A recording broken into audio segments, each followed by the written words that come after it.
Hey guys, we are reading part 1 of Wonder, and I'm on page 57, and this chapter is called Padawan. That night I cut off the little braid on the back of my head. Dad noticed first. Oh, good, he said. I never liked that thing. Via couldn't believe I had cut it off.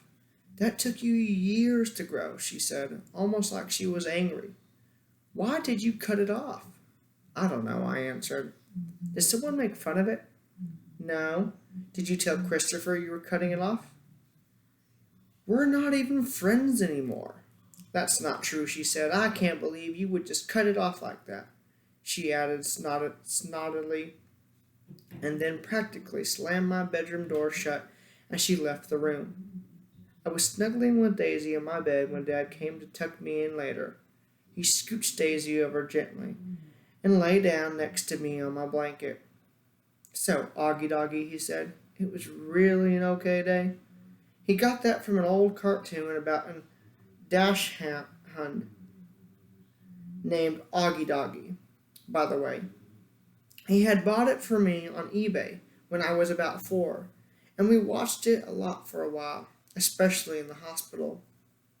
He would call me Augie Doggy, and I would call him dear old Dad, like the puppy called the dash hound Dad on the show. Yeah, it was totally okay, I said, nodding. You've been so quiet all night long.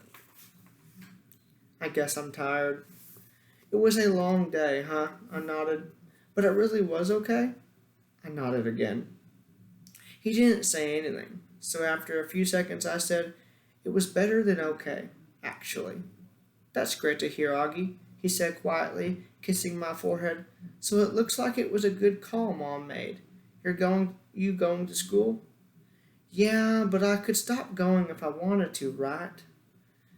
That was the deal, yes, he answered. Though, I guess it would depend on why you wanted to stop going, too.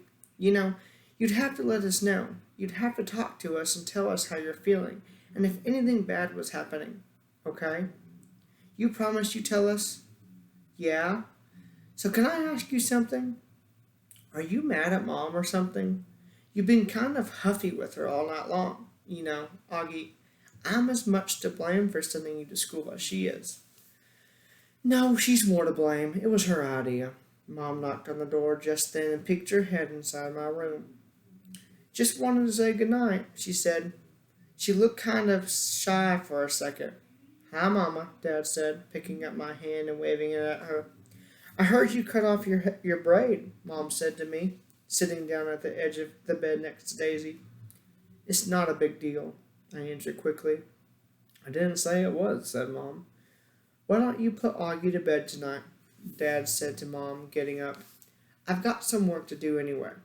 Good night, my son. My son. That was another part of our Augie Doggy routine. Though I wasn't in the mood to say good night, dear old Dad. I'm so proud of you, said Dad. And then he got up out of the bed. Mom and Dad had always taken turns putting me to bed. I know it was a little babyish of me to still need them to do that, but that's just how it was with us. Will you check in on Via? Mom said to Dad as she lay down next to me. He stopped by the door and turned around. What's wrong with Via? Nothing, said Mom, shrugging. At least that she would tell me. But first day of high school and all that? Said Dad. And then he pointed his finger at me and winked. It's always something with you kids, isn't it? He said. Never a dull moment, said Mom. Never a dull moment, Dad repeated. Good night, guys. As soon as he closed the door, Mom pulled out the book she'd been reading to me for the last couple of weeks. I was relieved because I really was afraid she'd want to talk, and I just didn't feel like doing that. But Mom didn't seem to want to talk either. She just flipped through the pages until she got to where he had left off. We were about halfway through The Hobbit. Stop, shouted Thorin, said Mom, reading aloud. But it was too late. The excited dwarves had wasted their last arrows, and now the bows that Beren had given them were useless.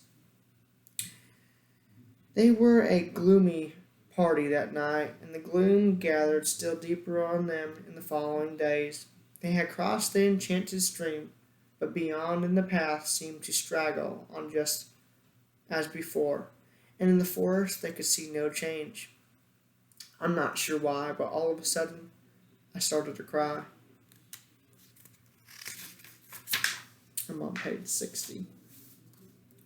Mom put the book down and wrapped her arms around me. She didn't seem surprised that I was crying. It's okay, she whispered in my ear. It'll be okay.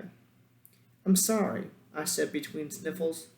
Shh, she said, wiping my tears with the back of her hand. You have nothing to be sorry about. Why do I have to be so ugly, Mommy? I whispered. No, baby, you're not. I know I am. She kissed me all over my face. She kissed my eyes that came down too far. She kissed my cheeks that looked punched in. She kissed my tortoise mouth. She said soft words that I know were meant to help me, but words can't change my face. And that wraps up page 60.